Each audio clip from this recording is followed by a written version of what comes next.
Thank you, Rob. I'll call our committee of the whole meeting to order. Is there any declaration of interest on this agenda? Councillor Patterson.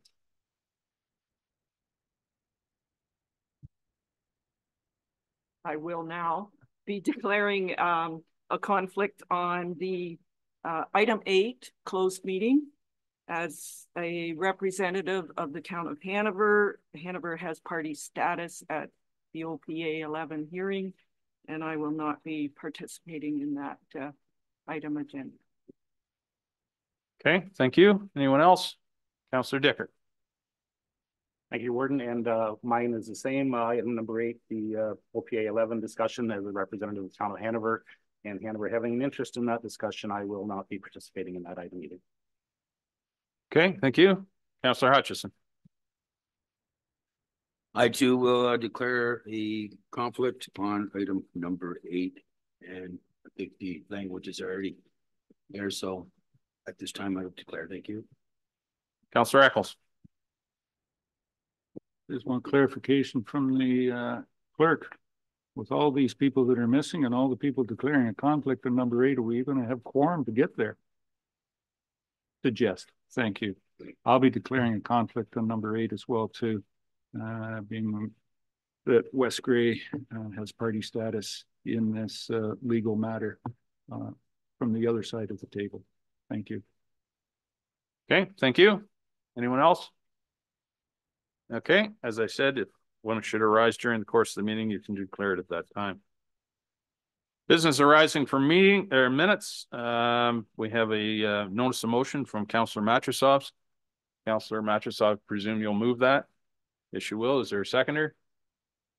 Councillor DeBreen. Councillor Matrosov, do you wish to speak to the notice of motion? Thank you, Warden. And I did try to put the details into the whereas statement so that I could provide everybody with as much advance notice, but I could elaborate. But may I just ask, am I required to read the motion out? No? Okay, I'm seeing shaking heads. Thank you. Please understand, if I could have attached a map, I would have, and I would have.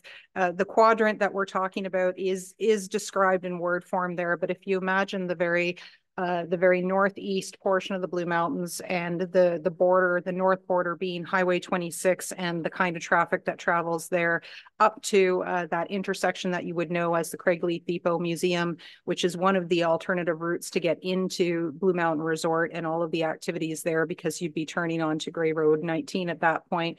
And then that would be the east boundary of that quadrant, and the west boundary of that quadrant, and the east boundary would be our Grey Road 21 going down as far as our Grey Road 19, and I've described the stretch on Grey Road 19. The entire area is an intricate fabric of current transportation and future transportation and temporary transportation routes when things get disrupted, like we're doing, with plans to redo things. So it is an integrated movement, a pattern that spans both the town roads as well as our county roads. And then we, of course, have our Simcoe County neighbors coming right up to that area. So this was the reason for my appeal for council consideration, the motion that we've moved here. Some of this has a long history to it. We've been planning for this for a long time, and that is perhaps one of the challenges that we have. For example, when I talk about in my whereas clause that the current demographics and needs of the area are not what was predicted over a decade ago, it's no fault to anyone. It's just what's changed is a large substantial population known as the Windfall subdivisions, 6 phases of that. When that was built, the idea is that these would be weekend residences, occasional skiers coming up and leaving. Now we have full-time families living there with school bus pickups on Crosswinds Boulevard, for example. So that's just one of the changes that has occurred that we didn't anticipate in the past, and we're now faced with. We've also heard 2 presentations come to council that are not in any way or form in the planning and development hopper yet, but we've had 2 presentations, one from Blue Mountain Resort who have presented early ideas about employment housing that would be along that stretch of Grey Road 19 in one of their designated areas. And we've also heard from where there's secondary development potential on the other side of what we know as that Crosswinds Grey Road 19 roundabout. We've actually heard the owner of that property come forward and say that they're looking at 1,200 homes there. Again, it's very early. They don't have any kind of application active at this point, but we ask at our council of the town to come early and tell us what your plans are so that we can start to anticipate questions. So those are some features that have changed. The other good news features that have changed that I've made reference to, and this is why I phrased it very carefully, to continue the dialogue, because I don't want it to be thought that we have not been communicating. But I think there is a critical point here where we keep that communication line going, because it wasn't that long ago that we had two different departments of the MTO who had a dividing line along our Simcoe County and our Grey County border and had never talked to each other before, had never been in the same room before. They did their job as best as they could from one side of the border to the other side of the border. And with the help of Grey County and our CAO Everett, we got them on a bus together. We got them meeting and understanding what really happens with transportation from one side of a county to another. So those kinds of things I would really like to give us room for. The active transportation that I've mentioned as well is because there's been discussion on several things. We did have the warden and the CAO Wingrove were made aware of when Hydro came in and started marking trees to come down for the pathways because of the implications of what we've been working on and talking about with Grey Road 19 at that point. But there is room for us to pause and to think carefully about what we do with that. And we were able to do that. Hydro listened and we're trying to keep that dialogue going. Also from the residents' perspective and from the town perspective, the way in which the active transportation route veers off of Grey Road 19 when it comes up to the next existing intersection of Joseph Weider Boulevard needs a reconsideration, needs some rethought, that it could be alongside the way that we've been planning for active transportation alongside 19. So those were the kinds of reasons why I've presented it this way, to ask us to continue the conversation, but not to make a hasty decision at this point in time when so much of the balls have been moving in the air at this point. And I'll leave it to Councillor Bordegon if he would like to add any further details. Thank you, Warden. Councillor Bordenon, would you like to add something? Thank you, Mr. Warden, through you. The mayor's covered most of the points in regards to the look that we need to take at these areas in relation to the full-time resident, seasonal residents becoming full-time residents, as well as the entire quadrant of these three areas, just for safety concerns and everything that we've heard back from our constituents. So I'm in full support of this motion. Thank you. Thank you, sir. Pat, do you want to add something to this, please?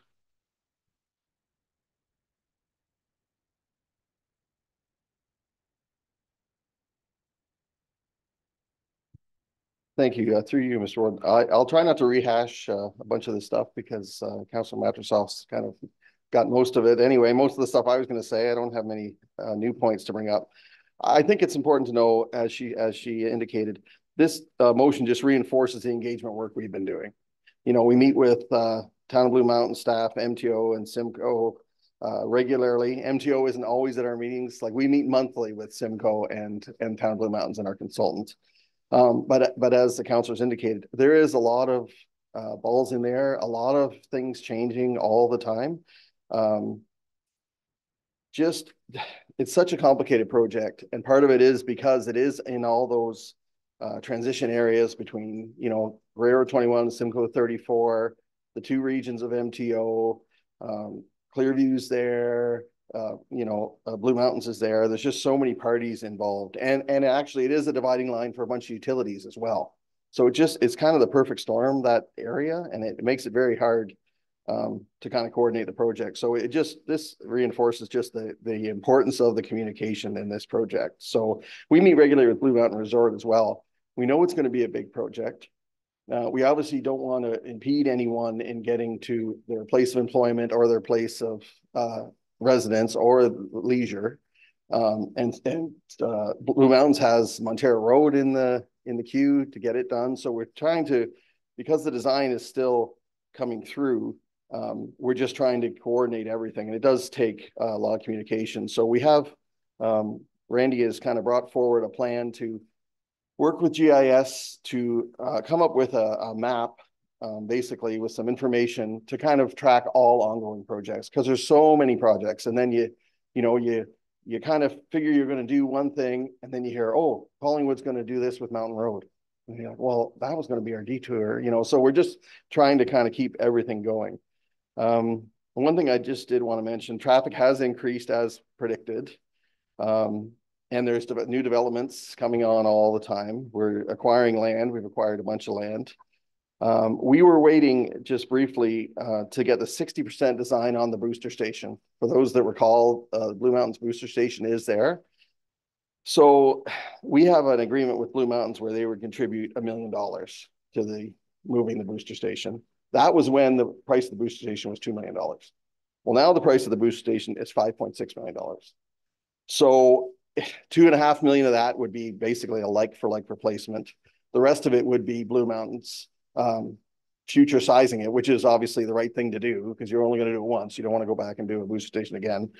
So once we got the 60% design, we were going to sit down with Blue and open our agreement again, because there's other things. There's a future channel going kind of eastbound to south, which is going to have to be on the land of the Tees Please.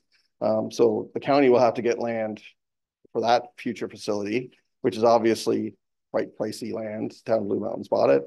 It's fortunate that they did. It's going to help the project eventually. And so the other thing, active transportation, yes, we have made some changes in that the future roundabouts are going to be yield to pedestrians, whereas now the pedestrians are yielding to traffic. So we've noticed other municipalities have been doing this.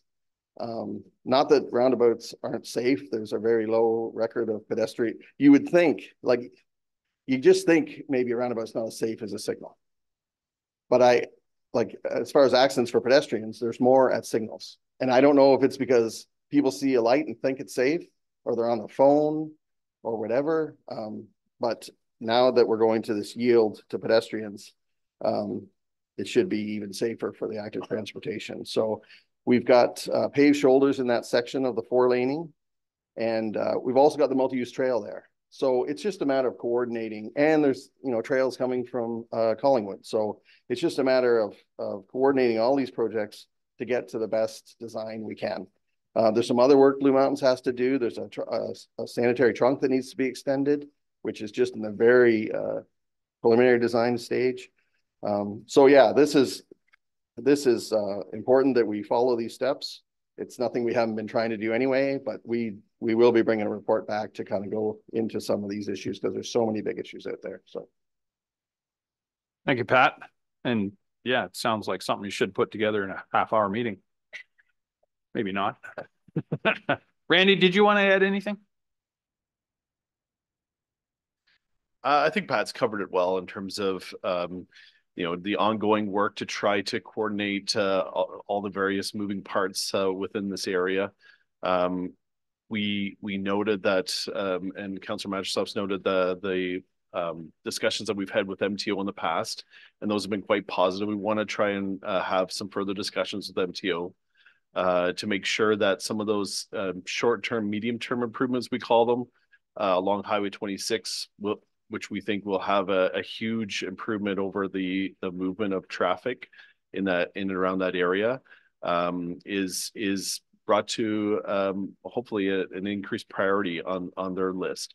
And it's something that we want to continue that dialogue and have those discussions. So we've been having some further discussions with Simcoe County and Grey County about how we can keep that ball moving forward, and working together with all those local municipalities, with the Town of Blue Mountains, Collingwood, Clearview Township, and others in around that area to move forward and try to coordinate all these projects for obviously the movement of not only cars and vehicles, but also the active transportation component, which is absolutely critical for that area. So yeah, so we'll this just reinforces what we're hoping to do and what we plan to do in 2024 and beyond, and to make sure that we're trying to coordinate these projects the best way we can.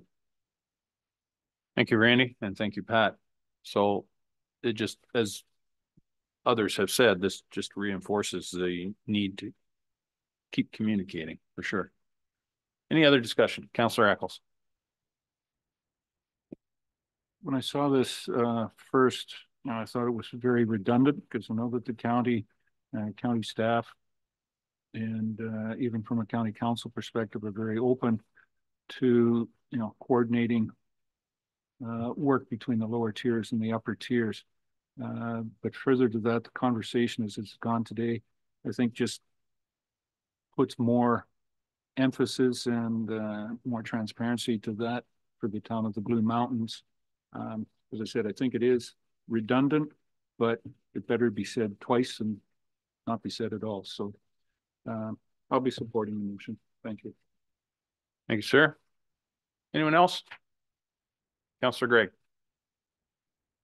Just two questions, and I think Pat's already pretty much answered it. But the first question was going to be directed to Director Hoy, and just regarding the impact of the motion on the 2024 capital plans for 19 and 21, if any, as well as when the stakeholders are talking, is there any discussion about the developing preferences for people west of Meaford? More and more seem to be gravitating to seeking alternatives to the bottleneck, which is the entire town of Blue Mountains through Collingwood area. And more and more so we hear of individuals then traveling 31 over and through Duntroon and fast tracking over to Stayner to avoid it. So just wondering if that greater aspect is also part of the ongoing discussions. Pat, do you want to, or Randy, Randy? I'll try to answer the second question there. Yeah, so we think, and this is part of Pat mentioned this in terms of the GIS and the maps and trying to map some of these projects out, not only from what's required or what's planned from a transportation improvement perspective, but also the developments that are happening in and around that area. And we've identified two areas. One is the Craigleith area, which is identified in this motion, and the other area is beyond that area, because there's key connections and traffic contributors, so to speak, that go into this area that we also need to coordinate and make sure that those transportation projects are working together as well. So we've identified that kind of, we call it the South Georgian Bay area, larger area, even outside beyond our boundaries, into Simcoe County, as well as focusing in on the Craigleith area and some of the key projects in and around that area as well. So, so we have had ongoing discussions and will continue discussions for both that smaller area as well as that broader area as well. Kim? Thanks. And just to further advise that MTO right now is consulting on their Southwest study about transportation corridors. And I know that you folks have been at that table and we have an opportunity to provide some more comments back. So this will be just another opportunity to re-emphasize the things that have been raised this morning. Thank you. Pat, did you want to comment on I think, Councillor Gregg's first question, or Randy, or?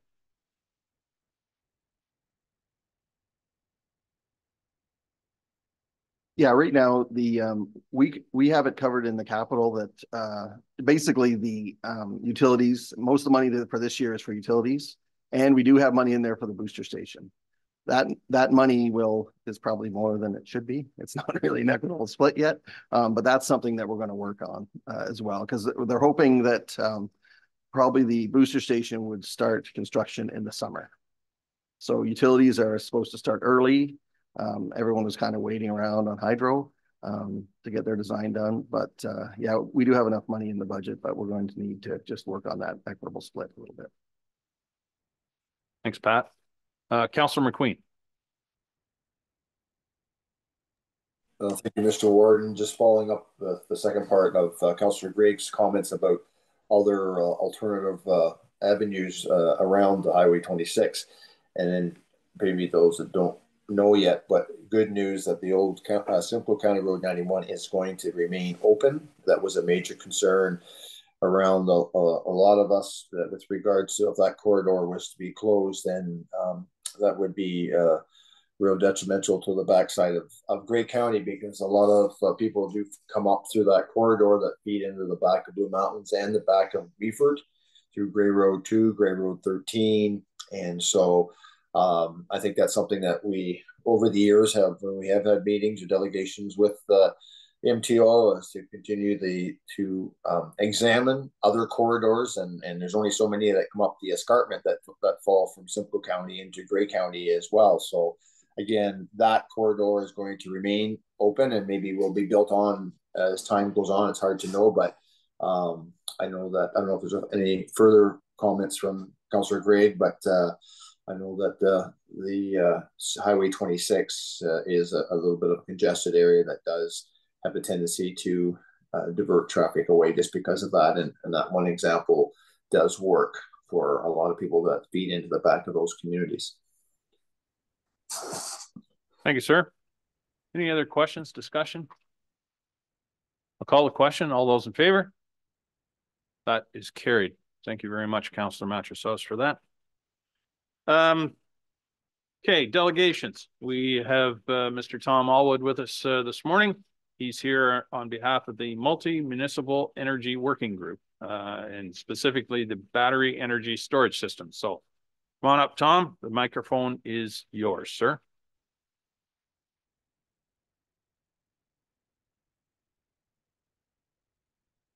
All right, there we go. Thank you. Good morning, Warden, County Councillors, staff, and the viewing public. My name is Tom Allwood. I'm a councillor from the municipality of Grey Highlands and the current chair of the Multiple Municipal Energy Working Group.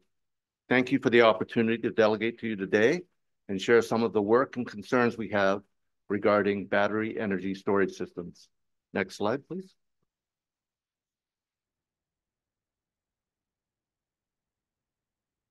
The Multiple Municipal Energy Working Group is made up of elected municipal officials plus community representatives from Grey, Bruce, and Huron counties.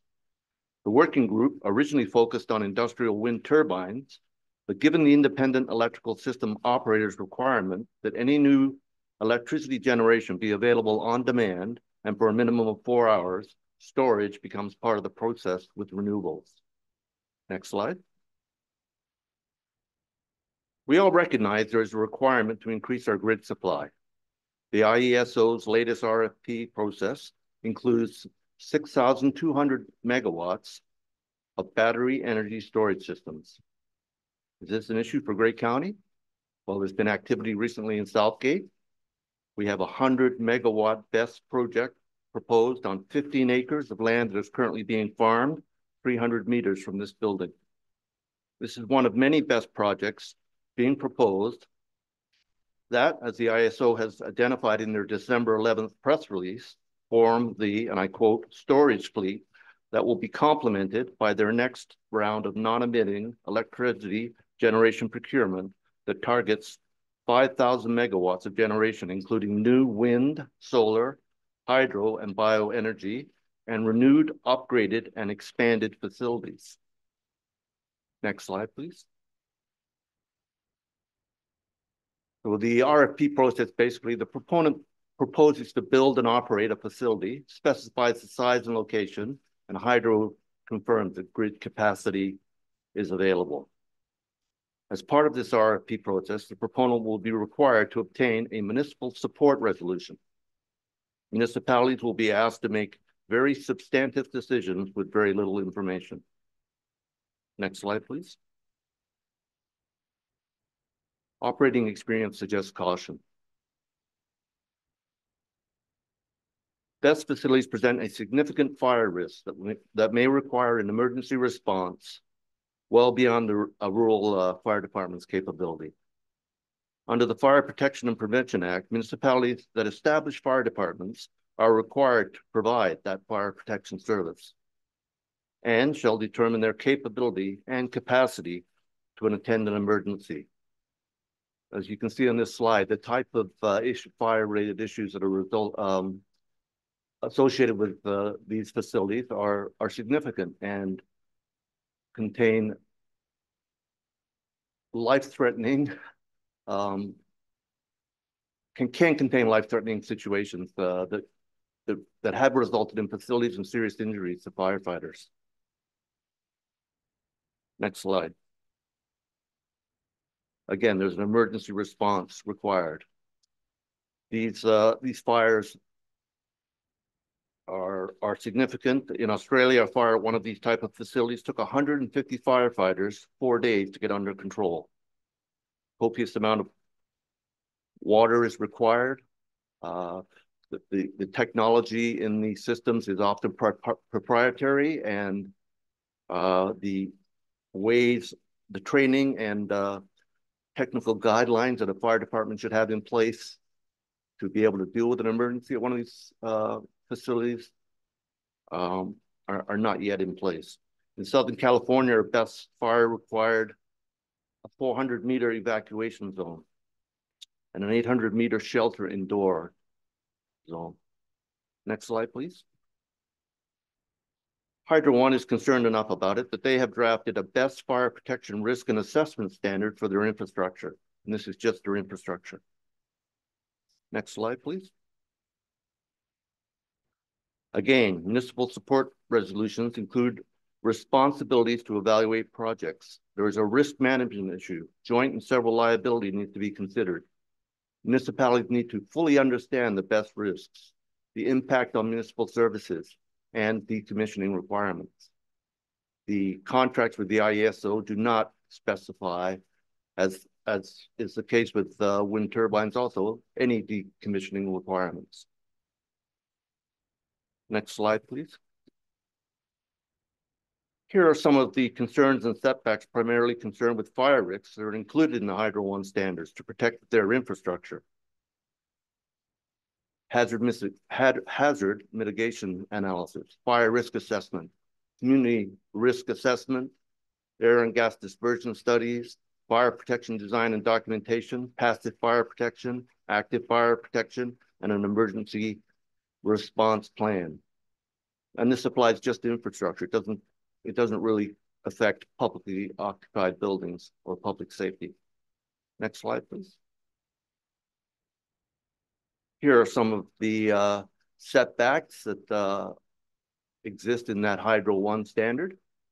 And again, I'd draw your attention to the fact that it's primarily a fire risk from the Hydro's perspective, from Hydro One's perspective. Municipal setbacks need to consider the toxic gases that result in a fire at one of these facilities. And again, in Southern California, they had evacuation zones of 400 meters and shelter indoor zones of 800 meters. Municipal zoning bylaws, if they exist, should include these type of setbacks.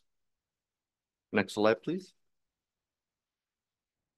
The other issue is the new draft PPS allows best facilities as an on-farm diversified use. There is no size restriction. The facility just down the road would occupy 15 acres of land that is currently being farmed. Protecting agricultural land is a requirement in our official plans. Municipalities need to give this some consideration. Next slide, please. Again, we're talking about minimal information and public consultation. The facility down the road is actually in the municipality of Meaford, but it's 150 meters from Georgian Bluffs and obviously borders on Owen Sound. There was one public meeting that I'm aware of in Bognor. 17 people attended. Very little information was shared. Next slide, please.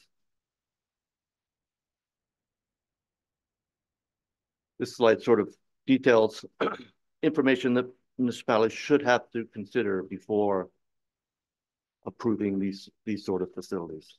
And I won't go through them, but setbacks, emergency response, source of water, limits on noise. They require 24/7 cooling for these large CCANs. 100 megawatt facility would have multiple CCANs on 15 acres of property. You can imagine the sort of noise that might be generated by the cooling requirements for that. And again, I want to stress the decommissioning aspect of this. The contracts with the IESO do not have any requirement for decommissioning.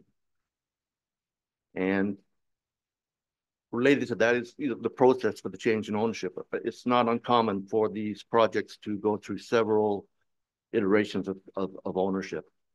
The project, some of these projects, the RFP process, there may be local organizations involved, but often it's offshore foreign companies that are responsible for building and operating these and wind turbines. And if at the end of their life cycle, the decommissioning costs can be significant. The Premier of Alberta just mentioned recently that wind turbines in Alberta cost $1 million to decommission each. Next slide, please. In summary, it's new and rapidly evolving technology. There's limited direction from the provincial level, limited information provided to the municipality. In supporting projects, issuing building permits, municipalities are making substantive decisions. The bottom line is municipalities have the right to decline to support these projects. Next slide, please.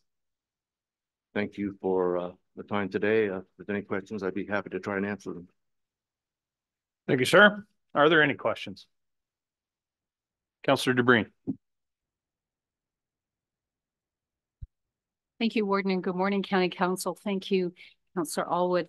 I just wanted to speak to the experience that Southgate just went through.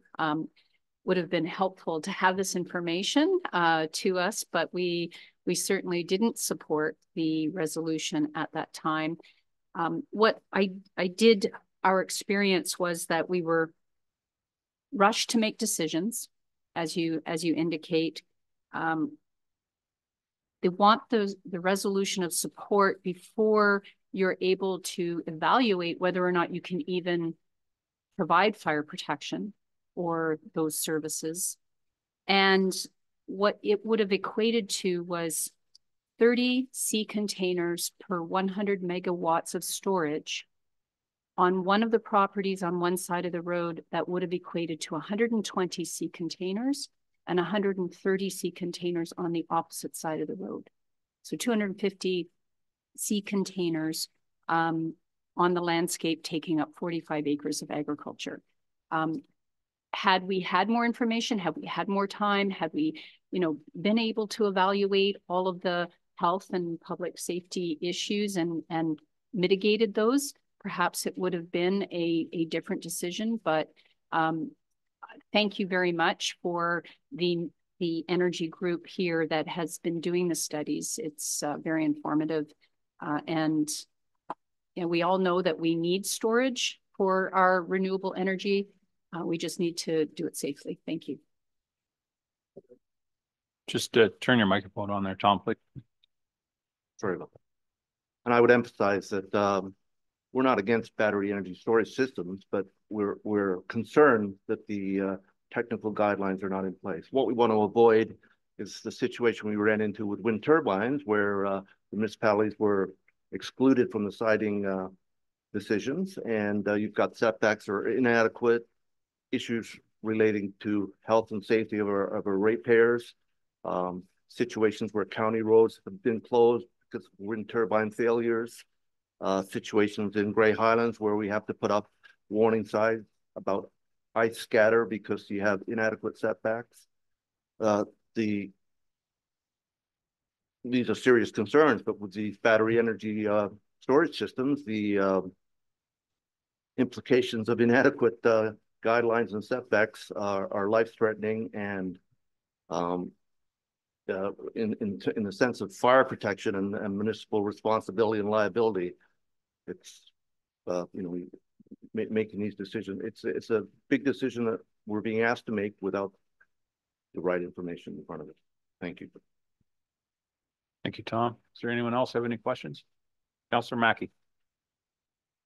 Thanks, Mr. Warden, and thanks very much, Tom, for this presentation. Just in regards to the fire marshal reviewing safety requirements, the decision is expected in 6 months. I guess I find it hard to believe that we would consider giving support when the fire marshal hasn't even provided us with the proper setback. So that is one concern that I certainly have. The other is you mentioned a property 300 meters from here that borders on other municipalities.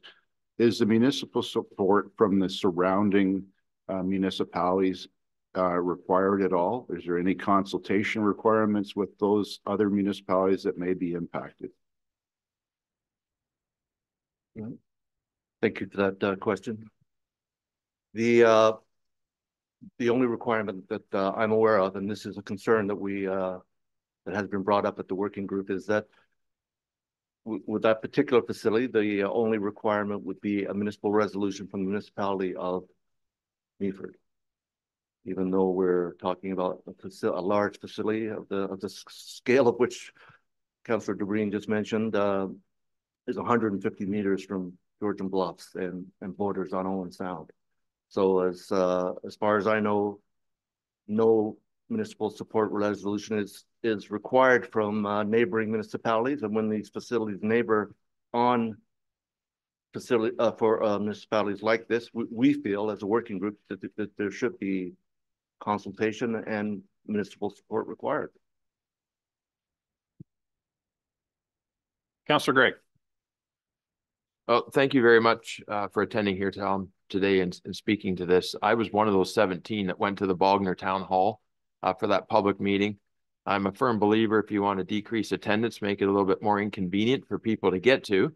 So right off the bat in the posting in the Sun-Times, when I saw that notice of public meeting, I was a little concerned and eyebrow raised at hosting it in Bogner when you could have just maybe had a room next door adjacent at the Days Inn or somewhere else where residents that are close by could easily have attended at the dinner hour. I certainly have concerns that we hadn't been notified at the City of Owen Sound previous to going to the item in Bogner, the public meeting. Certainly it's acknowledged that there could be demands on Owen Sound fire resources to respond. So we would have municipal concerns with also looking after the best interests of our residents who live right across the road, as well as the costs, potential costs on materials or resources demanded from the city in the project's development, or if there was problems or fire emanating from it.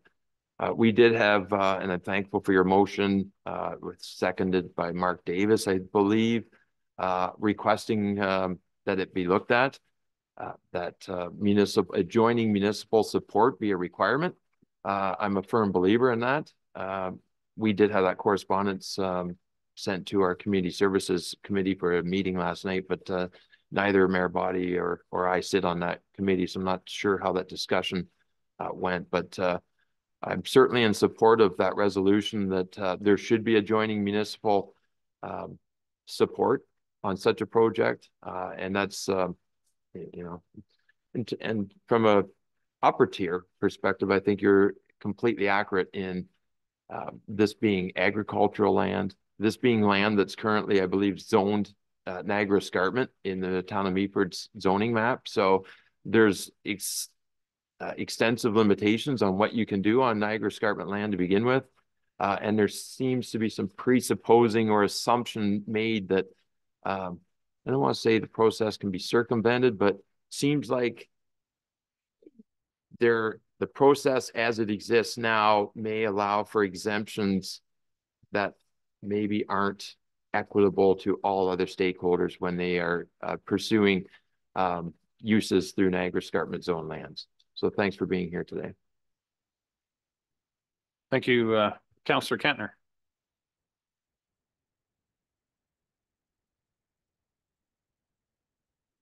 Everybody's right. Yeah. Thank you, Warden. I'd like to clarify that it's our understanding in Meaford that the Niagara Escarpment Commission has no ability to forestall an energy development of this kind. We were rushed into an agreement, or at least a support letter. And I would say part of this resolves around the fact that everybody knows there's been tremendous opposition to the pump storage project.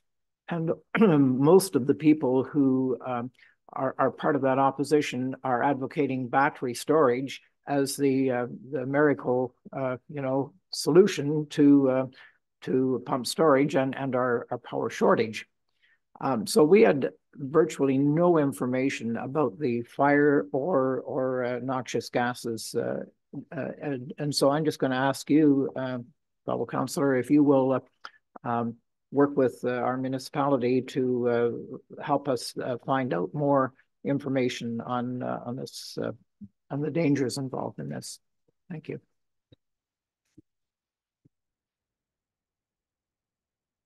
Thank you, Councillor. I would invite the municipality of Meaford to join the working group. It's a we have access to professional engineers that consult with us. We meet bi-monthly virtually. There's a lot of good information that's available in the minutes that are distributed to the member municipalities. A lot of which is well beyond my pay grade, but is very technical in nature, but it is available, and I would invite any of our great county municipalities to join that working group, and we need to work on this collectively, I suppose. Councillor Bonney.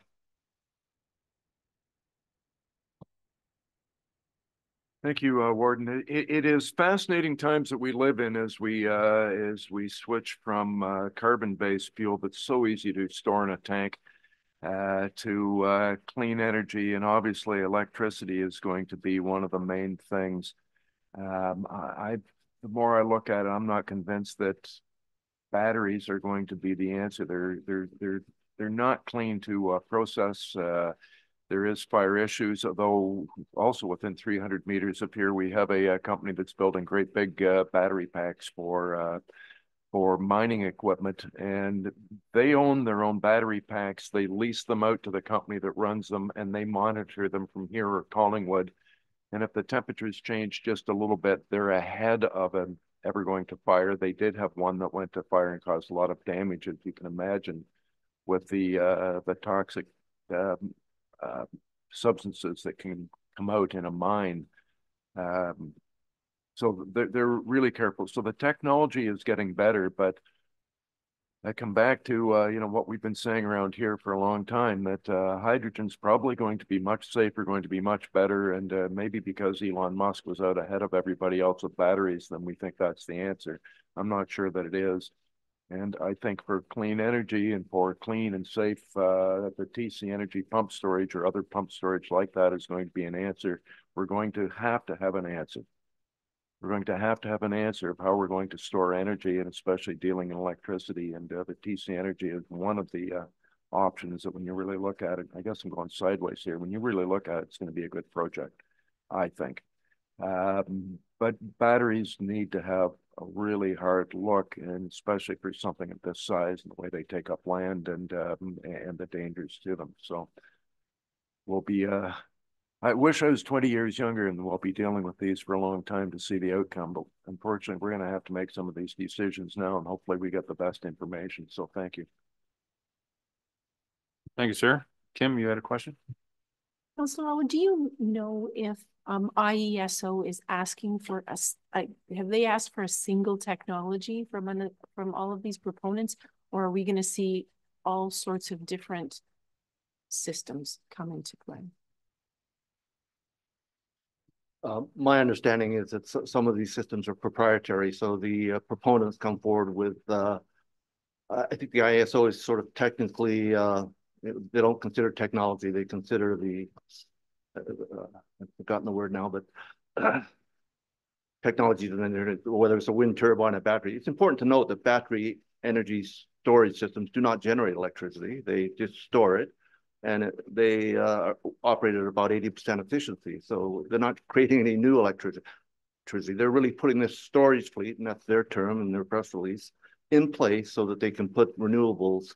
So the next round of procurement, which will start in 2024, will be wind, solar, hydro, bioenergy, and the renewal, expansion, and upgrade of existing facilities. So if there are wind turbine contracts that are winding down now, you know, for those projects to have a second life, perhaps be upgraded, it'll involve some sort of storage, and municipalities again will be asked to make decisions with very little information. But no, I do not believe that there's any, you know, it's proprietary technology. Not all systems are the same. Thank you. Just a little bit that I'm reading here talks about how, you know, using water for fire suppression is really important for this, that dry systems don't work like you would necessarily think for these sorts of things. But that means you have to deal with the runoff. And being in rural areas, what exactly does that mean? Thanks. Yeah, on one of the slides, it did touch on that. I didn't read every line on every slide, but certainly there's copious amounts of water involved. You cannot put water in some of these systems directly on the fire. They basically are required to, in an emergency, to cool the surrounding hardware and hopefully prevent that from expanding. But it involves large quantities of water, multiple days, and you know the runoff and where that goes and the toxicity associated with the fire is a concern. Okay, I'm going to take two more speakers on this because we're not here to decide what we're going to do, but I do appreciate the presentation. Councillor DeBreen. I think it's always great to have information. One of the things that we did learn through questions and answers was that basically through you, Warden, to the CAO, they would let it burn. And as Mr. Allwood said, cool the area around it, and it could take upwards of a couple of days, 3 or 4 days. Yeah, the technology, or as it was explained to us, is that there's probably 70 or 90 proponents vying for however many projects that the ISO will award. It's going to be based on the technology, the location, and price. Councillor, I got Mackie rather, and then I'll come back to Greg. Thanks, Mr. Warden. Tom, you touched on the decommissioning, and there's not, as I understand it, there may not be a requirement for these companies to decommission. The question is, who would it fall back on? Then my understanding is there's a lease with the landowner. Likely the landowner, then if one of these shell companies disappears after they've made their money, they disappear. It'd be the landowner. If the landowner can't afford the decommissioning, would it fall back on the municipality after they take control of the property?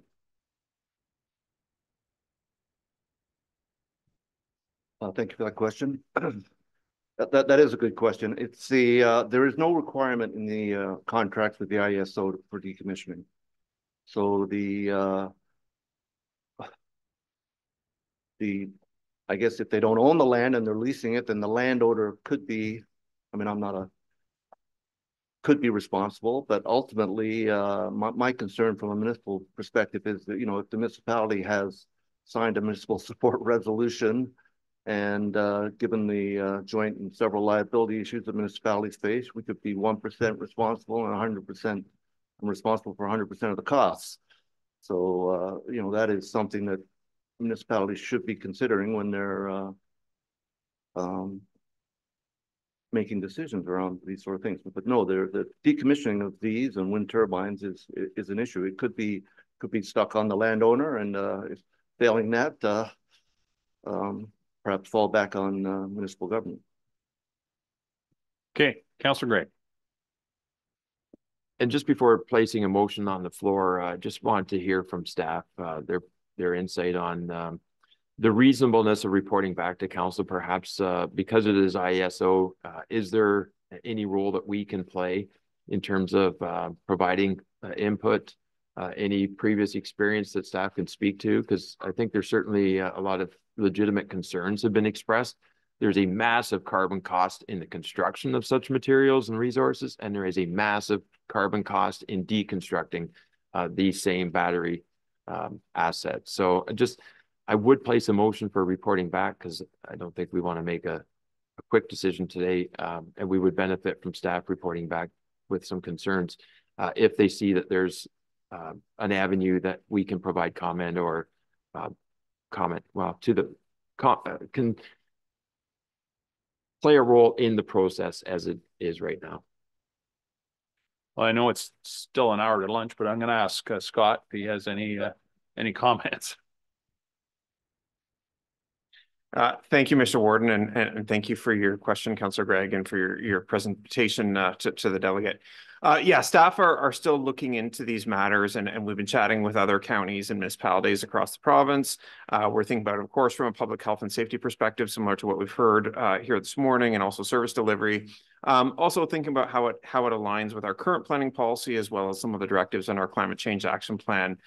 So if it's appropriate to suggest back to council, perhaps staff could prepare a follow-up report with some further information on these projects, on the IESO process. My understanding, very, very cursory, is that the RFP is out now. The contracts would potentially be awarded in May of 2024, but we don't get into those permitting requirements with respect to zoning or official plans until into 2024, into 2025. So it's a confusing process at this stage, but hopefully we could put together a report and shed some more light, and then council can see if further direction needs to be taken at that time, if it's appropriate. Okay, is that or Councillor Gregg? If I could just formalize that then into a reporting back in the form of a motion, I'll place that on the floor right now. Okay, is there a seconder for that motion? Councillor Mackey? Any further discussion? Councillor DeBreen? Through you, Mr. Warden. My understanding is that the RFP closed December 12th, or they had to have their municipal resolutions of support by December 12th. So that window has passed. My biggest concern is that we were all rushed to make decisions without adequate information. I think at the very least, the presentation that you have presented to us should be circulated to all municipalities. I'm not sure, just so that they're aware of what they may have entered into. And perhaps if that project is awarded to their particular site, they'll be in a better position, with the report that their planning department might bring on how to best serve their municipality once it becomes the site plan stage, or zoning, or all of those other things that are going to be required, and set to work on how they're going to service, or who's going to service best any fire calls. I'm in that relationship. I support the resolution to get more information and to share that information as widely as we can. Councillor Eccles. Thank you, Mr. Warden. And through you to the mover of the motion, what information are we looking for here? And to the point, my question really is it IESO, and we're referencing, Tom, you've referenced many times that a lot of this goes back to wind turbines and everything like that. And that's, I believe, where this multiple municipal group has worked. At that time, the wind turbine thing, it wasn't as much about the municipalities and or IESO. It was on the provincial government that was pushing this. So I'm just struggling. Are we knocking, which doors are we going to be knocking on to get the information? Is this from the provincial government? Because when the wind turbine, and from a municipality that went to the arbitration board 4 times with a wind turbine project, I guess, where are we going for the information, or which doors are we knocking on, or which information are we looking for here? Mr. Gregg. Go ahead. Well, I may defer to the Director of Planning, but I would say on the surface, it appears that the process as it stands is inadequate in terms of receiving and responding to municipal consultation. In our case, we've got Owen Sound bordering on the other side of the road, Georgian Bluffs on the other side of the road. And the current process would appear to be unacceptable in terms of the intake. So in the now, it would seem to be relevant to be able to comment and have it deemed acceptable, that those comments be understood and inform the ultimate decision making that's coming out of it. But if it's still determined that it's too late, we need to be able to put together a package that acknowledges the actual and real costs and concerns. We have a concern, obviously, in Owen Sound that it would be our fire response that could be responding to the incident. What does that mean for the taxpayers of Owen Sound in terms of scaling up our level of service in Owen Sound to respond to something that's beyond our borders? So it's not just a me item. This is a we on a grand stage or countywide. So I think the process as it stands right now is unacceptable. Right from the get-go, the public meeting in Bogner was a red flag, I think. But do we have an opportunity to inject new comment during the decision-making process? And can we influence improvements in the process that is, as it stands right now, that seems to be unacceptable on the surface? Scott, do you want to elaborate a little bit on where you're going to go for information for a report? Sure. Thank you, Mr. Warden, and through you. Yeah, we're happy to take direction from council. Staff have talked very preliminarily on this, and what we were thinking is trying to outline the process, trying to make the process as clear as possible. We can speak to any projects we're aware of that have already been proposed in Grey or very near our boundaries. There is one right across the county line in Bruce County. Talk about the how current planning policies and other pieces of legislation apply. We've heard about the one in the Niagara Escarpment Plan, so we could touch base further with the Niagara Escarpment Commission in that regard, just to make sure we're getting good information. Just as a bit of a history lesson here, we were having very similar discussions in about 2005 or 2006 when we were seeing wind turbine proposals prior to the enactment of the Green Energy Act. And there was a bit of a policy void because most municipalities at that stage didn't have detailed policies in their plans and bylaws. A number of municipalities, Grey Highlands was one of the leaders there, went out and established very detailed policies. Then shortly thereafter, the Green Energy Act passed, which took it out of municipal zoning and municipal official plans. So, in talking with some other municipalities across the province about these battery storage projects, there does appear to be a bit of a policy void at the local level, in part based on some of those policies that were otherwise removed. As our deputation has advised today, there is some draft verbiage in the draft provincial policy statement, at least for agricultural lands, that would have it treated as an on-farm diversified use. The one benefit to having it treated as an on-farm diversified use is it would have to be limited in size and scale. So it would be, say, 1 to 2% of the farm versus, 25 acres of the farm kind of thing. But that document is still very much a draft. So I'm thinking we could provide some information back to council, and then maybe council could decide as to next steps whether or not there's further dialogue needed with the province or IESO or other bodies, depending on what we're able to dig up in that report. Thank you, Scott. Suffice to say, there's a lot more to come on this one. Okay, I think we've pretty well beat this one to death, but thank you, Tom, very much for the presentation. You have obviously generated a lot of discussion, questions, and a lot of thought is going to go into this. So thank you very much, sir. Okay, it's 10 after 11. Oh, I'm sorry. We have a motion on the floor. My apologies. Any discussion on the motion? Any further? All those in favor? That is carried. Thank you very much. Okay, it's 10 after 11. Why don't we recess for 5 or so minutes and we'll reconvene shortly.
1 minute warning.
Thank you, Rob.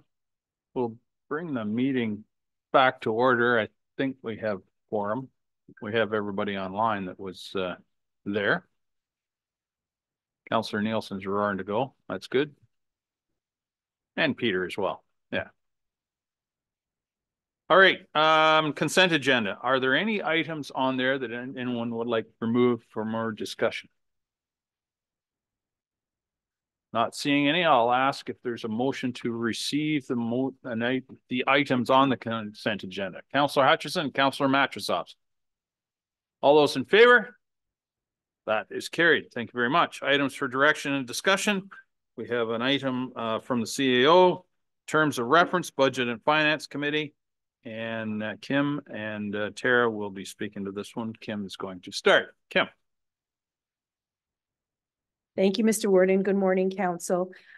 So this report is further to the discussion that we had at our most recent budget deliberations meeting. And you kindly were in support of considering the creation of a Budget and Finance Committee to start in the new year. As we discussed earlier, with the increasing complexity and size of Grey County's operating and capital budgets, there are many benefits to establishing a smaller subcommittee that can work alongside staff throughout the year and make recommendations on the development of the Grey County budget, financial policies and reports, asset management policies, service levels that underpin our resource allocations, etc. So what we have this morning then is an outline of the terms of reference. And I think, as I mentioned earlier, with your support today, we'll put this together as the terms of reference for this committee. But certainly when it comes to the committee itself, once those people have been appointed to that committee, there's always the opportunity to revisit this or to make any adjustments to it. But overall, the objective of a finance and budget committee would be to assist, advise, and make recommendations to council regarding the fulfillment of council's oversight responsibility relative to financial reporting, key financial policies, and asset management.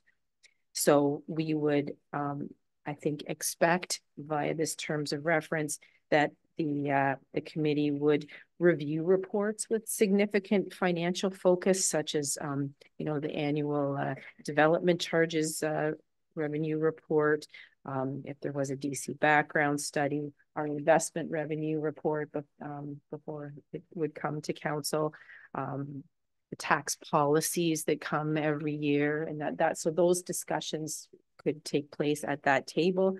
I think there's also an opportunity to review the quarterly financial reports and take a look at those, and we can answer any questions or discuss any variances there. I think the other more really significant activity that we have this year is the implementation of multi-year operating. And I think it's really important that we have your input in that, so that when we develop that first multi-year operating budget, there's a really clear understanding of how that was done, and how we continue to carry spending forecasts into those out years.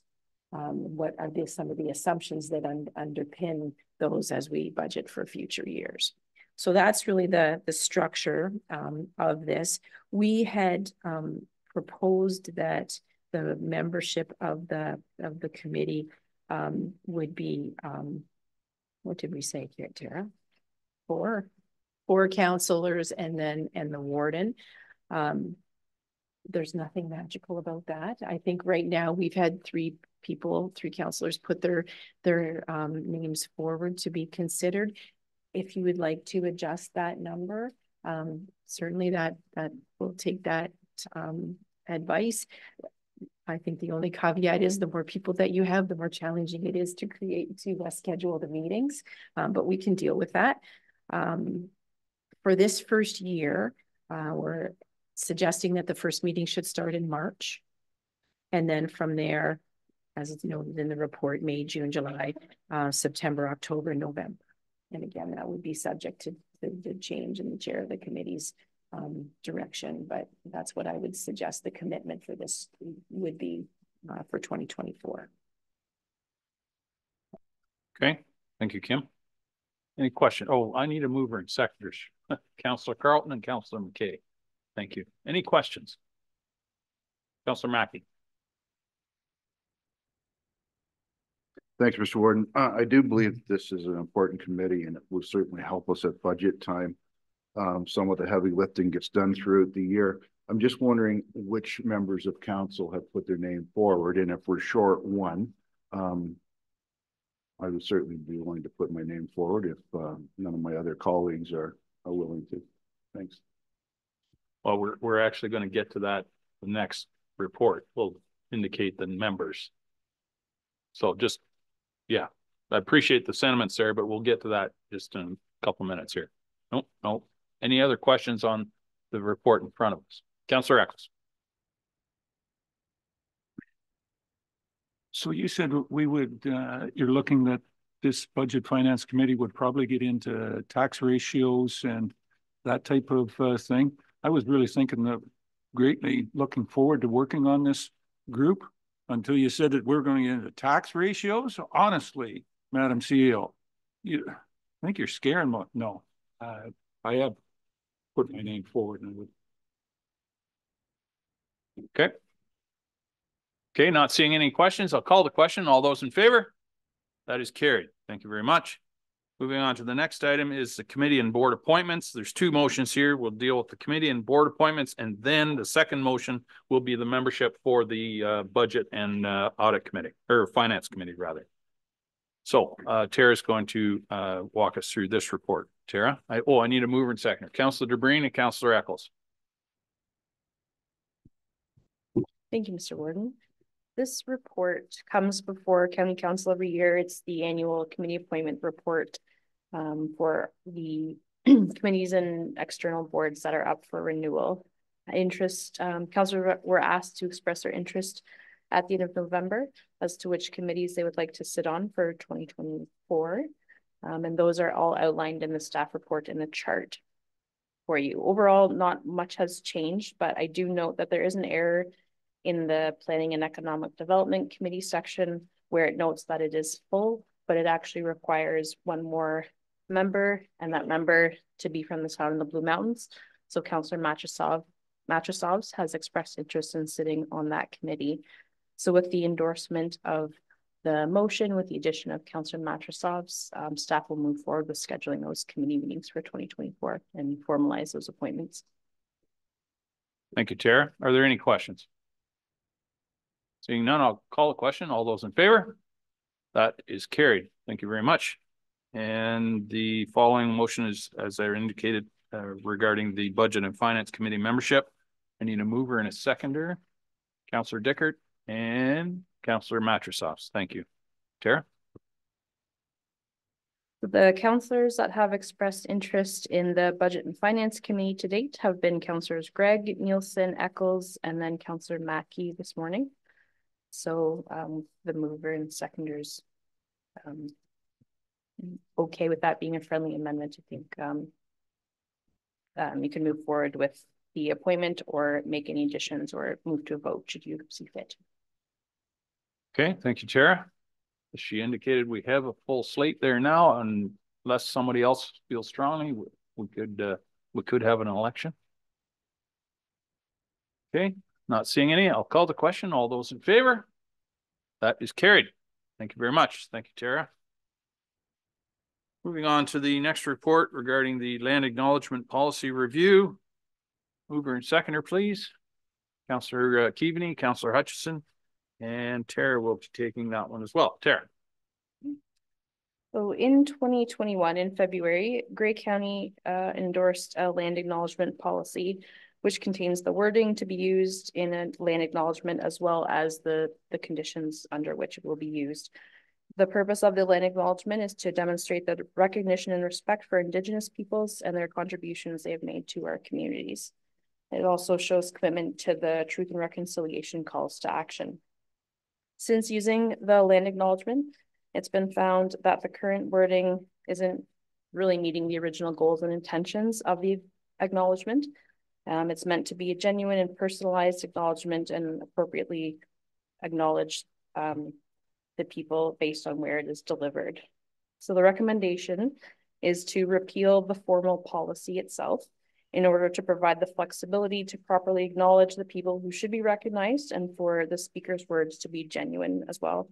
So an education session is planned to be scheduled for the January 11th Committee of the Whole meeting as an in-camera discussion around best practices for land acknowledgements for council and staff. And the member of the Indigenous Advisory Circle, one of their members, Robin Stadelbauer, will be facilitating that discussion at the meeting. Grey County does intend to continue using a land acknowledgement, but is proposing to move forward in a way that's less restrictive and will just help meet the original intentions and goals of the land acknowledgement. Thank you, Tara. And I appreciate this report coming forward. As much as I try to make it respectful as I read that, it has become just repetitive. And I know we can do better. And so we'll work through this and we will make it better. Councillor DeBreen. Thank you, Warden. And through you, I guess my question is, why does the policy need to be repealed if we're going to continue to use the land acknowledgement that currently is in place while we are evaluating how we are going to move forward? Would it, by repealing the policy, does that mean, what does that mean? And why wouldn't we just give direction to move forward to reevaluate and then bring back a new policy? Tara? Certainly that is an option that we can go should council see fit. The thinking was that the policy is very prescriptive in the situations and the circumstances where land acknowledgement is read. So what may be true for a meeting held in Owen Sound may be different held in Dundalk or the Blue Mountains and such. So because the policy has one specific paragraph or land acknowledgement, the thinking was if we just repealed the policy, took away that formal framework, we will still continue to do land acknowledgement appropriate for each place, and but take away the very specific wording that we're currently kind of tied to, which doesn't always work.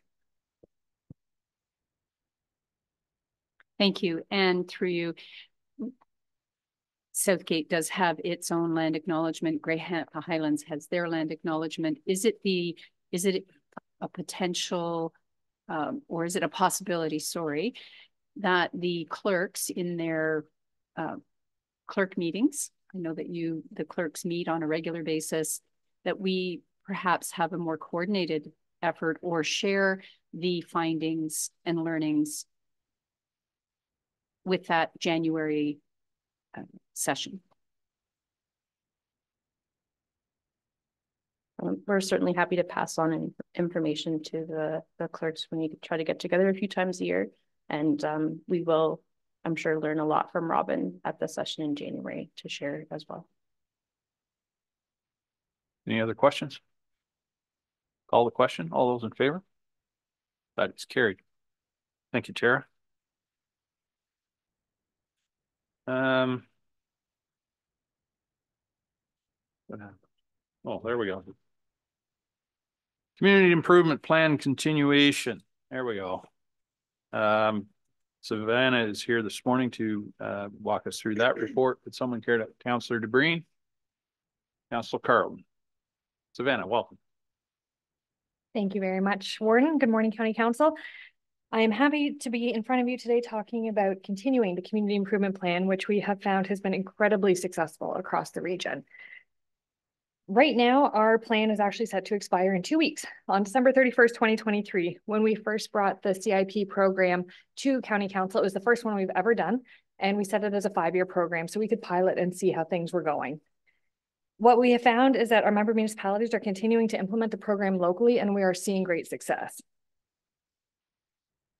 The reason why we have a CIP program, it was very specifically built with and for our member municipalities. We spent 2 years engaging to get to the point of being able to publish something that was working for everybody, but then gave you the opportunity to adopt it locally and something that worked for you, so that we're not prescribing what was happening, but we're together in the program as a whole, where county participates and locally you're participating as well.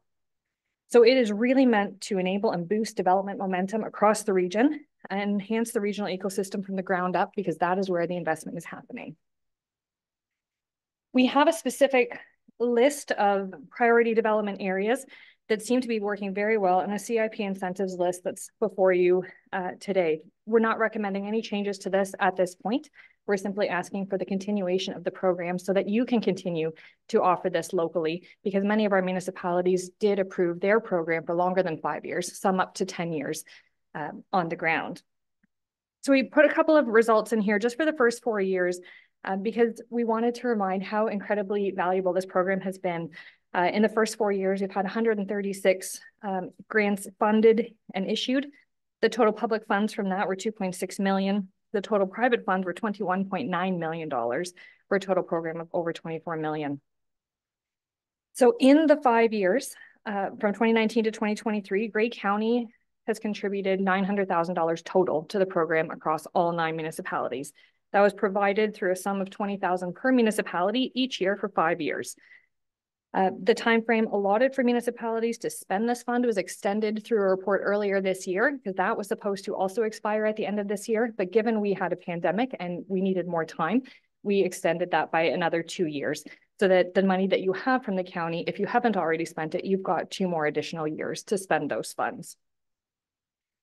In addition to that cash contribution, the county's also approved 2 annual heritage tax rebates to the city of Owen Sound for 14 different eligible properties at just over $9,000, and approved the first tax increment equivalent grant for Hanover at just over $432,000 for 2 apartment buildings, inclusive of 142 units. That is still pending construction, so it hasn't hit any budgets at this point, and it won't until they have fully paid their taxes, fully executed the program, and that's when we'll start to see that net new levy and the contribution towards it. So what we are committed to doing, as we have every year, is in the first quarter of 2024, we'll come back to you with a report card to talk about all of the success that we've seen over 2023, which is the final year of the current program as it stands. Through that, we'd also like to be able to bring you the full cumulative results over 5 years and a full assessment of all the different incentives that are being offered. So you can see each use value of all of the different incentives. And then if there's any other potential changes that can be made, that would be brought back to you at that time. At this point, there are no new commitments with this report. The cash contributions of the $20,000 per year for municipalities did end last year in the 2023 budget. And as part of the budget deliberations last year, it was pulled out of the levy and pulled from one-time reserve. So in order to put that back for 2024, it would have been a net new levy contribution of 180, which is why staff at this time are not recommending, given the budget pressures and discussions we're having, that for 2024, we'll continue the program, but without that cash contribution from the county. This would still allow the county to participate in other incentives, such as tax increments, such as heritage financing, approvals applications, but each of those are always considered on a case-by-case basis, and anything large-scale, like a tax increment equivalent grant, is brought back to council for consideration. So nothing would be expended without your prior approval. So that is what we'd like to present to you today, is that we're hopeful that you will approve a contribution, or not a contribution, sorry, continuation of the CIP program to align with the Economic Development, Tourism, Culture Master Plan, because we think that that timing makes a lot of sense, considering this is one of the greatest tools that we have to deliver that master plan, but at this time to not provide that cash funding for our municipalities. So any questions you have, I am certainly happy, and I'll be back in Q1 with a full-scale report for you. Thank you, Savannah. Are there any questions? Councillor DeBreen. One comment, one question, Warden. I certainly want to extend the appreciation of the extension of using the funds already available, because I was speaking with the Warden of Wellington County over the weekend at our Holstein Parade, and he was very free to say, in his experience, it's taken upwards of 7 years for it really to get rolling. And so we're just coming into, I think, where people are starting to see some projects and finding out there's a CIP. So we can better communicate, we can communicate again and get the word out. I was wondering, one of the comments from some businesses was that the application process is fairly cumbersome. Is EDO across the county looking at maybe simplifying that application process, making it a little bit more reader friendly? Thank you. Through you, Mr. Warden. That is a great question. And the application processes are very different across the county. So that is something that you have control over locally. We don't prescribe any kind of program offering or application or any of that, even the approvals. The only thing that gets approved by this county is the tax increment equivalent grant and then the heritage tax rebate, which was done through a bylaw a couple of years ago. Other than that, you have full control. So I know Hanover is an example that we've used because I think you're down to 2 pages of application and it has been very helpful. So that is something that our EDO working group is sharing and we're talking about. We've had 2 meetings so far to specifically talk about the CIP and lots of ideas for how we continue to improve it as we move ahead. So we'll be doing that again in the new year. Thank you, Savannah. Any other questions? Oh, Councillor Nielsen, you have your hand up. Go ahead. Thank you very much, Warden Milne. A comment and then perhaps a question following up. Grey Highlands has seen some significant uptake in our CIP, and I'm pretty excited when we hear the numbers of about $2 million public money put into this project to see a $20 million investment from the community. There's very few line items that I can view when you see such a significant return on investment in terms of capital investment across the county. For the municipality of Grey Highlands, the village of Flesherton is going to be, I think, a very big success story. We had a number of downtown buildings that were deteriorating from the facades and the infrastructure there.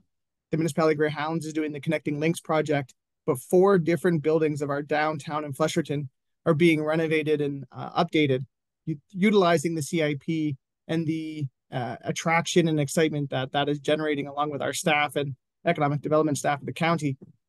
It is exciting for one that we're going to consider keeping this project going forward, but I do wonder, and I realize the budget pressures we're facing, but you're talking, you know, such a significant return on investment in a project like this, and it can seem minuscule when we're talking $20,000 per municipality at the lower level, but we have seen significant uptake. We have seen momentum being built.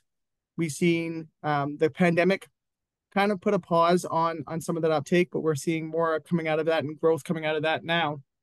So I do almost, I guess, a question to my fellow councillors, and I apologize I'm not there in person to view everybody's body language at this comment, but whether or not there's an appetite to continue this investment.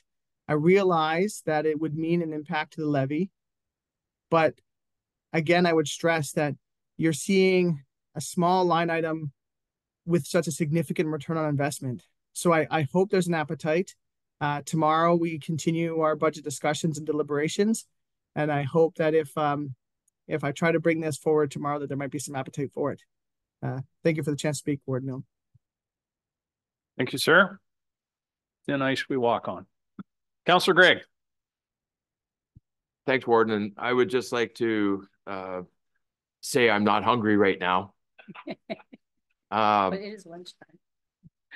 One thing we cannot demonstrate exactly is the exactness of that return on investment. So while it looks like it's a really good ratio, you cannot prove succinctly that some of those capital reinvestments would not have occurred already without using the taxpayers' dollars to fund it. We've got the program in Owen Sound. It's been very successful. But there are shortfalls to the program, and that includes utilizing taxpayers' dollars for personal benefit on property upgrades or facade upgrades, and then enhancing the value of that asset, and then, you know, flipping it back onto the market. So there, you know, there's some great numbers that have been presented by Savannah in the returns, but at the same time, some of these properties we speak of, if you are a commercial real estate investor, then it's incumbent upon you to reinvest with your dollars. And we're under tremendous financial pressures here, and they're not going to go away tomorrow. They'll be still with us next year. So it's not enhancing the program with funds at this level is not something I could support. Thanks. Thank you, Councillor Gregg. Councillor Bordignon, you have a point to make. Yeah, thank you, Mr. Warden, through you. I do agree with Councillor Gregg, even though the community improvement program, the CIP, is a very important program. I think at the municipal level, we're doing a lot at TBM at our own level, hyper local, where we can see, and, you know, to Councillor Gregg's point about real estate investors and this and that, we know what businesses or what entities are using it, and we have our own CIP. So contributing extra money to this when we have such budget pressures at the regional level at this time, I would probably just take a pause myself. So I just wanted to make that point. Thank you, Mr. Warden. Thank you, sir. And just to be clear, we're not asking for any more money today. We're just, I think it was a shot across the bow for tomorrow, if I could paraphrase a little bit from Councillor Nielsen, but nonetheless, something to think about. Councillor McQueen. Just to follow up with Deputy Mayor Nielsen, Councillor Nielsen was saying, take a drive through Flesherton, and you'll see the difference of what it has. It talks about, you know, Councillor Gregg said about the real test to it, but the real test is looking at how those buildings were improved. And it's really changed the look of that small money that was invested in that small town of Flesherton. And I will say that, you know, you can put money into a business, and then if the business survives or fails, it's gone. But if you put it into the building itself, it's there for the look of the town and also for the value and everything else. So I know we have a tough budget year, but there's a retaining value there that it's seed money that makes things happen. And again, take a drive through Flesherton, because you will see quite a change to some of the onset of the buildings that were there. Probably don't look at the full facade of the road improvements, because they're not quite done. They've been finishing up through this weather, but certainly it's worth the drive. And again, I echo Councillor Nielsen's comments. Yeah, it's worth the drive from anywhere, as they say. Councillor Patterson. Thank you, Warden. And I just want to put it out there. I'm in the Councillor Nielsen's camp. And I want to thank Savannah for all the work with this CIP program. It has benefited across Grey County, all of our municipalities. I do have a bit of concern about pausing it. Personal experience, when initiatives and programs are paused, it's like starting over again. The momentum is building now. We can keep it going. But I will offer, if we do find some savings tomorrow, maybe we don't need the full 100% in the first year. Maybe we could go 90,000, which wouldn't be such an impact on the net levy. Thank you. Thank you, Sue. Good points. Okay, any further questions on the report? I'll call the question. All those in favor? That is carried. And be here tomorrow. You don't want to miss it. All right, moving on to the next report. It is regarding surplus public lands for housing. Liz Buckton, our senior planner, is here to present that report. Do I have a mover, please, and a seconder? Councillor Boddy, Councillor Carlton. Thank you. Liz, welcome.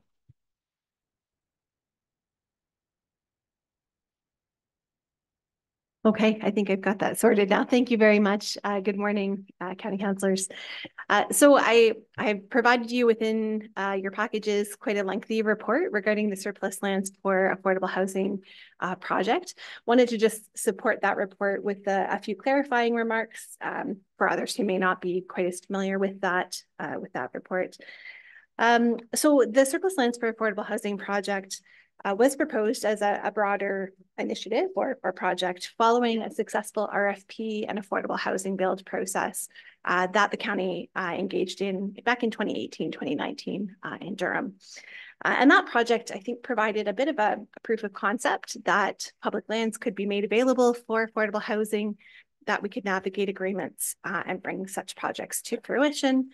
In that case, the project was supported through $900,000 of provincial affordable housing funding, as well as a nominal transfer of the lands by the county, together with a development charges grant for the affordable component of that development. I think in a way that project was thought of as perhaps a bit of a model for the go forward in looking at surplus lands. However, as happens, we have learned additional information, I guess, around that process as we've moved forward investigating. And what we've learned is that not all sites would necessarily be as straightforward as that particular site. Some sites would, in fact, have some significant site preparation costs that would be associated with them, as we have discovered with one of the pilot sites that we've been investigating in Markdale most recently. Costs have dramatically changed, I think, as well, for the performance of affordable builds and other builds since that time as well. We do also understand, looking at programs that are being established other places, as well as some of the research and advocacy work that is going on around affordable housing, that there would be potentially other options beyond disposal or disposition of the lands that we could be looking at for these lands as well. And I think generally just kind of we've embraced the idea that all the sites are different. And so a one size fits all approach may not necessarily be the way forward here. Next slide, please. Thank you. So since that 2019 build, we have been further investigating how those lands might be used towards our local affordable housing need. And additional data availability since the census has really helped us kind of understand what the nature of that need looks like and the price points that might be associated with that. As noted within the housing action plan that this project now tucks up under, it is identified that we do have unit need at differing depths of affordability. So as there, kind of that deeply affordable supply and need for those in low, very low and moderate income households, as well as some need for housing kind of at that market rate or slightly below market rate, perhaps as missing middle housing with a slightly denser footprint than what exists currently. Based on cost factors, we do expect that a curated strategic approach and likely stacking of tools and incentives will be required to realize any significant supply of that type A affordable housing, because there really just isn't there's not a profit-driven business case to be made for those units. So we'll have to look at facilitating those in a slightly different way. Next slide, please. Within the report, we have identified that there are a range of potential options available to us when looking at publicly owned lands. And so staff have at this time made a recommendation that we move forward with additional research and investigation around options 2 to 4 shown here on the slide. So that would be investigating further around the sale and granting of surplus lands for affordable housing purposes, the potential long-term lease of lands for affordable housing purposes, the sale or lease of public lands for market rate housing or for other purposes with reinvestment back into the coffers for affordable housing projects. So I wanted to highlight here that endorsement today doesn't commit to us proceeding on the basis of these options, but it would commit more so to the idea that we would be doing that further investigation around the circumstances where each of these options might make the most sense for a particular parcel of land. Next slide, please. So within the report, we do recommend that investment and use of public lands should be considered strategically, and that's due to opportunity cost, right? So if we use a parcel of land for a certain use, it's no longer available for those other uses that we might like to make of it. And I think prioritization, and I've identified a few of the guiding questions that we've been asking and provided some commentary around within the report. We really think that it would kind of look at what is that site suited for, sorry, tongue twister there, and really try to identify kind of a best use of a particular parcel of land. So it's not a one size fits all approach. What process could we be establishing that really does try to look at prioritization of the lands for affordable, market, and other uses, perhaps in that order, and then trying to match up the right disposition or sale or lease approach that would go with that best use to facilitate those options for the site. Next slide, please. And so not so great on these slides, but in the, I think we will provide the slides to you afterwards. Sorry about the size there. But I think generally what we've been thinking about is a process that would involve, identification of a site and screening of that site, really determining what we know about that site, identifying the screening criteria that we've already pulled together that looks at what site might have potential for affordable housing, what site might have potential for CMHC or other upper level of government funding. And then getting together with the local players, if it's a county-owned site, perhaps we're together with the local municipality and other partners that might help us determine that definition of success or that best use for those particular lands in their context. And so within the report, we have identified 2 pilot sites that we've been looking at. And I'll speak now a little bit just about the Durham site within the report as an example for this process. So within the report, we identified that this site does have the potential for development alongside the long-term care home that's being developed in Durham. So this site, we have 20 acres of land that could be put to some other use. And I think really, if we're looking at that definition of success in that context, this 20 acres could be used in support of that long-term care project or I guess tagging on to opportunities that might exist alongside that project.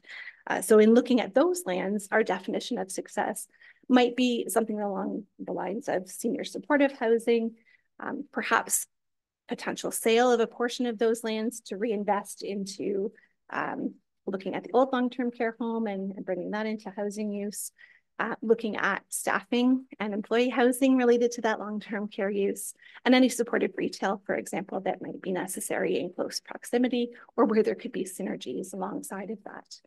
And so, I think if we were looking at doing that definition of success, we would meet with the partners relevant around that idea and around that definition of success for that site. And then we'd be looking to preparation of that site with that best use in mind. So if there is an opportunity for partnership and we know that there's a nonprofit partner, for example, existing in the community looking to partner around development of housing there, we would then look at the site offering approach that would match up best with that potential use. And in talking with economic development, I think where we'd like to get to is that we would have a definition of success around a site before going out to a disposition process. And we would also have a really good understanding of what we collectively bring to the table for that potential site to really inform those negotiations around what's possible. And so that might be, that we're bringing in CIP grants that could be available. Maybe it's the TEAG that would build onto that to help with their financing, development charge waivers, that kind of thing. And really looking to kind of develop a menu of options of what we can offer as we're asking for what we would like so that we can be negotiating and trying to kind of realize that best use for those lands. Next slide, please. So we do, as noted in the report, we do recommend further investigations of those options 2 and 4 of how we might dispose of the lands. And in terms of a further work plan, I think what we're really thinking that would look like is some additional nonprofit and market industry outreach, really understanding kind of what their needs and sensitivities might be for an offering of public lands, what level of site preparation is required for them to respond to an offering, what terms are a deal breaker that we need to look at something alternate to, and really just get a sense of where those potential partners are and what they might need through this process. The other piece, I think, we'll look a little bit further at data analysis. So affordable housing need, deficit, pricing, and really kind of trying to quantify that public land supply and pull out that listing of what land is really available.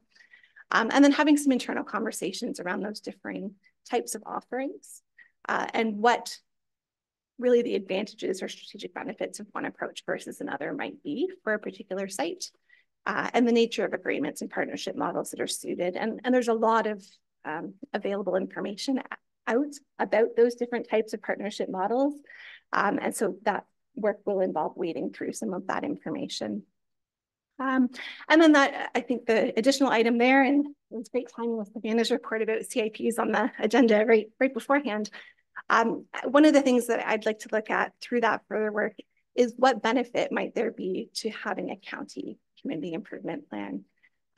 So we right now are providing funding to the lower tier CIPs. We're not a prescribed county to have our own community improvement plan at upper tier level. But I do understand in speaking with some of our neighbors at a staff level, there is interest in what that tool could potentially provide. And I think in the case of surplus lands, providing us with an alternate means of transfer of lands that might be below rate or negotiated to meet that best use for a site, that could be an opportunity driven through a county CIP. So we'll do some research around that and would plan to come back with a report summarizing all of those items and really identifying kind of that process that we would like to pursue around some of those early sites that we've started to investigate. So I'll leave it there. I'm happy to address any questions that might be around the table. But if there is support, we would be looking forward to a report back to council next year.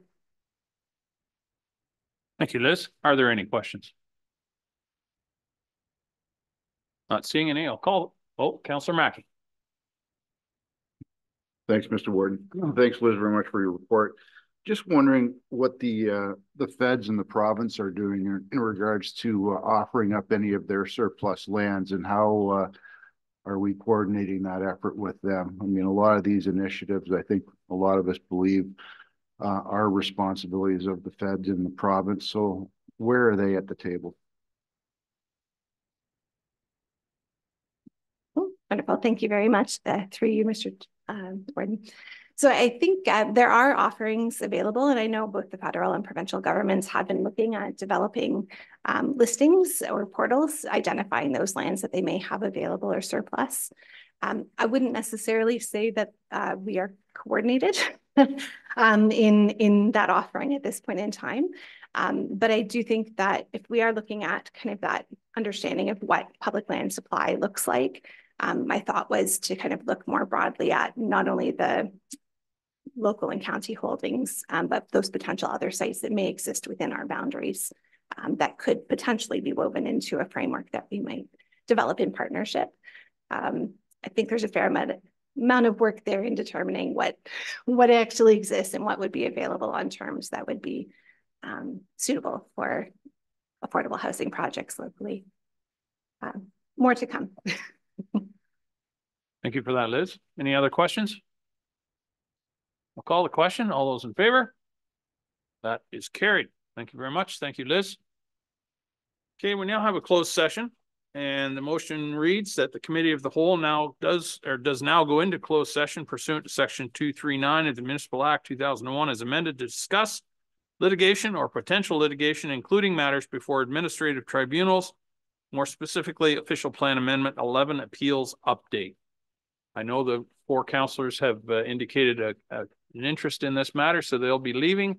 The staff that are to remain are Kim Wingrove, Randy Scherzer, Tara Warder, Scott Taylor, Rob Hatton, and Sarah Goldrup. Motion to go, yep, Councillor DeBreen, second by Councillor Mackey. All those in favor? That is carried. Thank you, Rob. So we are now back in open session, and I can confirm that we only discussed that matter which was listed on the in-camera agenda. Is there any other business before the council? Not seeing any. Any notice of motion? One more motion. Moved by Councillor Eccles, seconded by Councillor Patterson. We adjourn. We are all those in favor. We are adjourned. See you tomorrow. Yeah.